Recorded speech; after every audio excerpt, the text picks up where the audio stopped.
Here we go. Ladies and gentlemen, first off, Mundial. congratulations to Andretta, who throughout the entire day was in that top spot. Crew, Skype, Light, Mongrel has made it on in. Was what everyone was wondering who was going to do it. Yep. People had high expectations. He clutches in the end.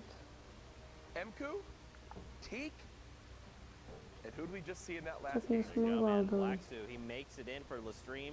That's huge for the French-speaking community because we saw Foolery already go through, and Lestream kept getting edged out every week, but now it's Blacksu's time to shine. Really quick though, Andretta. So you talked about this guy's been on fire all day long. Yeah. We actually kind of pulled stats on his previous week qualifiers. For the previous solo weeks, 291th place, 127, 218, 610, and now first. Contestou uma vez para verificar que os pontos.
This is your last opportunity to get him involved, to get him hyped. Zeke, everyone's gonna be there, all right? DJ Zeke's gonna be there. DJ Sundown's gonna be there. Everyone's gonna be there, all right? The people are waiting. All right. You know what, man? I'm DJ Zeke. I don't need no card. But what you need to do is buy your tickets to the block party. Tickets are only $35, Fortnite fam. Listen, all right, June 15th, 16th, at the LA Forum, day one, creative showdown. Listen, all right, Team Ball built an incredible map. Spoiler alert, it's dope. Day two, Celebrity Pro-Am, 50 pro gamers, 50 celebrities, all battling out for a $3 million charity prize pool. What more do you want? What more do you need? Fortnite fam, you need to be there because we are ready to party with you. Bam! Heyo Fortnite fam, Sundown here, and today we're going to talk a little bit about the Flintlock pistol and its impact on competitive play. Okay. Well, the Flintlock pistol is a great addition. Sometimes it'll just change the course of a fight. The things you can do is insane. You can get height with it. It shoots pretty far. You can almost use it as an AR at the beginning game just to get one shot. It'll hit for like 80, 90 in the body. And this is looking really good for Horrify, but the Flintlock is going to get the high ground. Nikiva, such a smart play. The Flintlock is a common and uncommon weapon that uses heavy ammunition. It does 86 or 90 damage depending on rarity, and it has a 2 times headshot multiplier. This means that outside of a sniper rifle, it has the highest single shot damage potential in the game. Ele tá aí também, o Mundial. Oi, Denis. Decent damage fall off, and also takes 3 seconds to reload. In addition to all of this, the Flintlock also has a mobility component to it. When fired, it will impulse the shooter backwards, and if the bullet strikes a target, it will impulse the target away from the shooter. This can allow for some tricky plays to be made. Player there, runs out into the storm, jump, finds him, yeah! We've seen a decent amount of use out of the Flintlock during the Fortnite World Cup online open qualifiers. So let's hear from some of the qualified players to get their opinion on its addition to the game. If I'm low on HP and I have to choose one weapon, it will be this one. You can actually like kill someone from 200 HP to 0 without taking any shots. And it's also really good for competitive play because if you're high ground or if you want to get away from the situation, the flint knock, when you use it, it knocks you some distance so you can get away or you can get high ground over someone. I think it just adds a lot of like different plays you can make with that. I think it's good. I personally really like the flintlock. I think it's a really good weapon.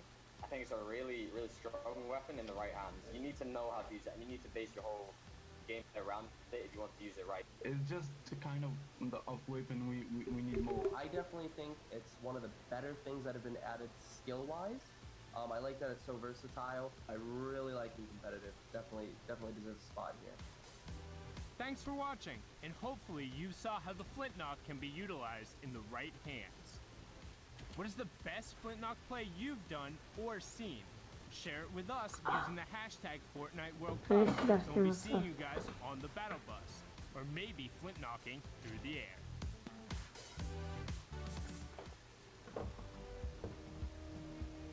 Hello, the loop.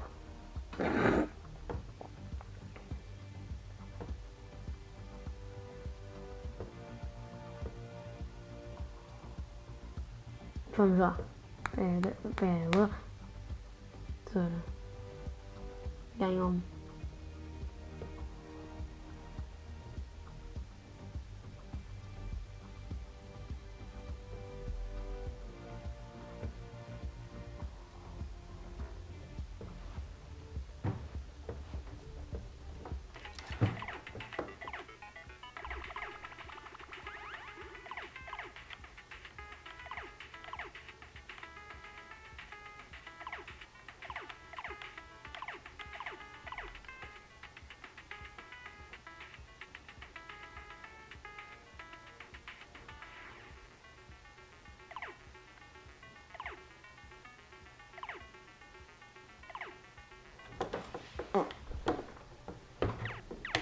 Ladies and gentlemen, welcome back to the Fortnite World Cup. This is the final week for solo qualifiers, so if you're trying to make your way to New York City to punch that ticket, now's the time to do it. If you miss out, that'll be that. Coming up next, we have Asia and Oceania replays. Those regions have already played out, but before we get to that, I asked a question when I was with Sundown casting the end of Europe, and that was where your favorite drop spot was. And we are lucky enough, because of the magic of Twitter and the production team who is always top-notch, a little social, I want to see what everybody said about everything. I just want to put this out there immediately. My boy Till Truth agreeing that Viking Village up top, one of the best in the game. Disco, Frosty Dusty, Jung Junction when running solos. Unless it's a hot spot, dropping factories by Flush. Racetrack, Lazy Lagoon or the Block. The Block, honestly, we're seeing that more and more. A lot of players are picking that up. Mega Mall.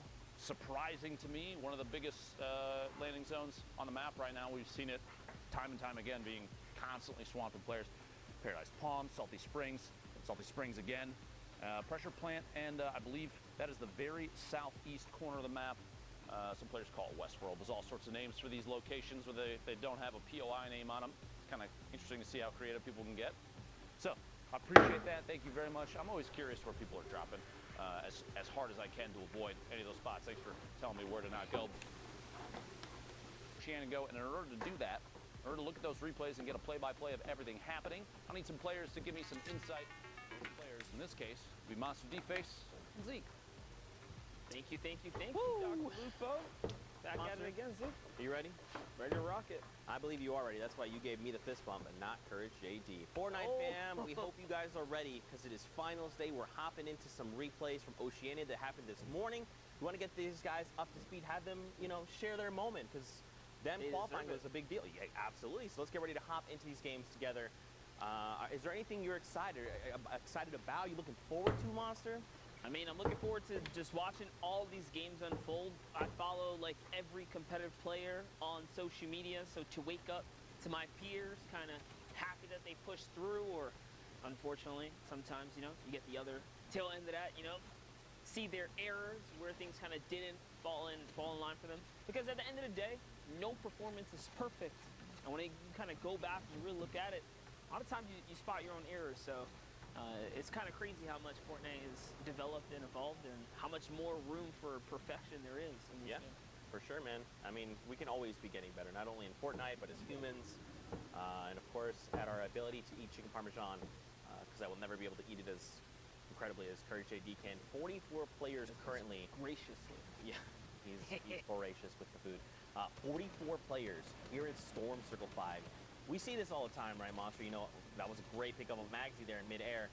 But we see this all the time. Finals day is very different than Saturday's qualification rounds, right? Saturday's semifinals are typically very elimination heavy. Finals, they know what's at stake. They know they have to play conservative, play for points, play for placements, and that's what we're seeing now. Yeah, it definitely goes without saying that these last days when, you know, everything's on the line, there's just so much more pressure on you to perform that you are going to be more hesitant. Not only that, you have to respect people that are able to make it through the top 0.01% Sunday for qualification, because at the end of the day, look at how many players don't make it to Sunday. Like, literally, it's not easy to crack out 30, 50 points, 60 points if you're on EU at times, just to make it through. Like, the competition is that stiff, so there's a lot right on the line. If you make it through to Sunday, you got to give yourself a pat in the back, regardless of how you do it, because it's no easy feat. And if someone makes it look easy, just understand that guy is miles ahead of the competition. Yeah, for sure. And I think even if you don't qualify, right, there's always going to be events going forward in the future. There's always another opportunity. Just because you didn't make it, it does not mean that it's the end of your Fortnite journey or your Fortnite career, right? I mean, just like everything in life, it takes a lot of preparation, consistency, but more importantly, one of the factors people don't take for granted is it's the luck factor. You also still need things to click, even in life, and things are clicking right here. Scopes Rebel goes down, nice little shot from Rona season, but we saw did pull through. Yeah, that's right. Rona, aka Sajman, taking that #1 spot over in OCE. He's already on 4 eliminations, so this is probably his maybe second game, right? Because he has 10 points here, and we're not even top 5, has the 4 eliminations, and he's hard. So his game before must have just been his initial game for 6 points total. And now we're hopping in. How are things going to unfold for him? He just hit top 25, so first round of placement points coming out. Don't forget, guys, 15-5 Victorial. Those are every single threshold, and every elim is a point. So already at 7, I don't know how to do math, just from elims and placement. Yeah, and if you're new to competitive Fortnite, this is what it looks like at the highest levels of competition when there is money and prize on the line. Not only that, the respect of your peers. People are insane at this game. You might not see Glider redeploy every day in your day-to-day games, but here in the upper levels of competition, they use these kind of items to maximum efficiency, to save materials. So top-tier competitive Fortnite is a very interesting thing to watch and kind of digest. And just kind of from sticking around and studying these guys' play, you can level up your own game.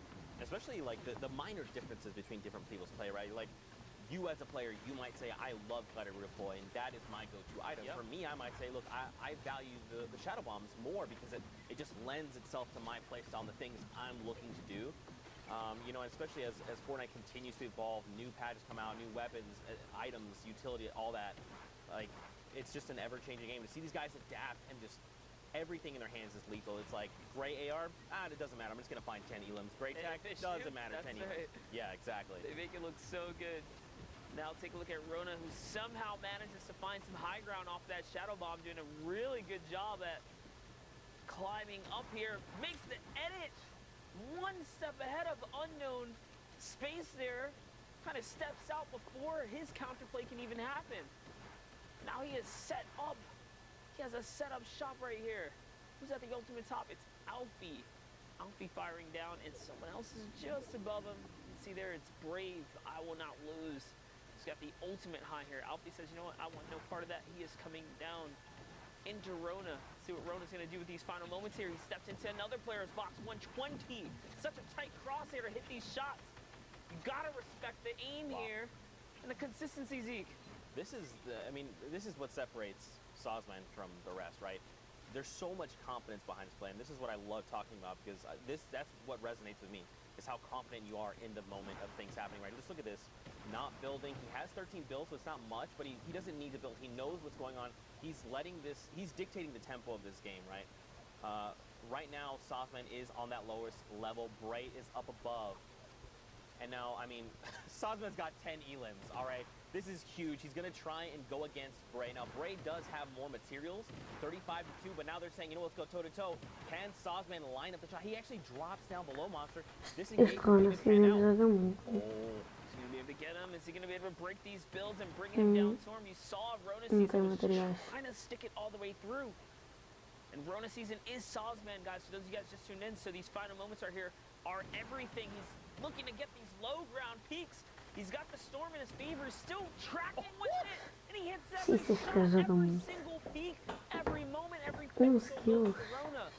And that's what I kind of talked about, dictating the tempo, right? GG. It was Rona who was telling everyone else in the lobby, this is what we're doing now. Because you saw the player above. They had health advantage. They had shields. Sazman didn't. He was down to, what, like 50 HP and then pops the slurp. And then that other player was so afraid to fire back because he was like, look, this guy's going to crack me in the face every single time. You can just tell by the way he's moving. He's confident. He sees that win. And that's what I was going to say. Like, it's so funny that even with the high ground, sometimes you can just tell a good, like, low ground warrior will poise up in such a way that you're like, dude, if I, like, look over, like, he's going to shoot me. Like, you know what I mean? Yeah. Like, you just know. So in those final moments, you kind of just knew, man, he was going to get shot. And, you know, hate to see it not be able to clutch up, but